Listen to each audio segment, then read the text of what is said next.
afternoon. I'm Lindsay Janis at ABC World Headquarters in New York with a digital report on this Sunday afternoon. And we begin with the search for answers in the deadly high school shooting in Washington State. What we're finding out about the hero teacher who confronted the 15-year-old shooter who killed one student and injured 4 others. ABC's Neil Karlinski is in Marysville, Washington with the latest. Neil. Lindsay, this is the school and the all too familiar site here of the wall of flowers and messages. You can see it goes all the way down the line here. We're now learning more about what exactly happened inside the school cafeteria here on Friday. Police say that Jalen Freiberg brought a .40 caliber handgun to school with him and that he did have chosen targets. Oddly, not enemies, but those closest to him. Friends and relatives say that the people who were shot were his cousins and his very, very closest friends.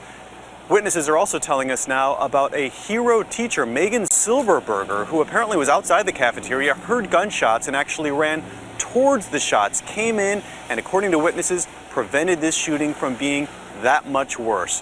1 student was killed, 4 are in the hospital, 3 of them in very, very critical condition, and hospital officials telling us today that the next few days for them will be very, very critical in terms of how they may come out of this. A lot of people here pulling for them. Lindsay? Neil Karlinski, thanks so much for that report. Now to the Ebola emergency. The first high-risk medical worker automatically quarantined upon her return from West Africa. Nurse Casey Hickox says she was treated like a criminal by New Jersey officials. This comes as more states are now implementing the new mandatory quarantine guidelines.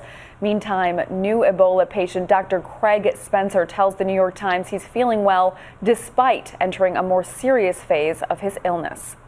Now to that lava flow scorching across the Big Island of Hawaii, today threatening dozens of families there. This red-hot river of lava is moving toward homes and the main street in the town of Pahoa at about 10 yards per hour. Officials there are going door to door this weekend, keeping the worried residents updated on whether or not they'll have to evacuate.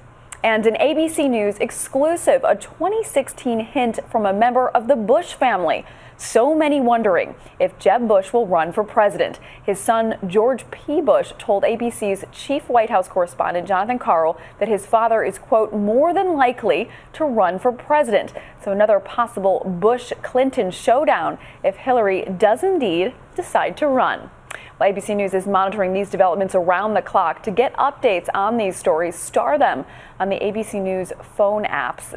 Cecilia Vega is going to have a complete wrap-up later on World News. For now, I'm Lindsay Janis in New York. Have a great Sunday.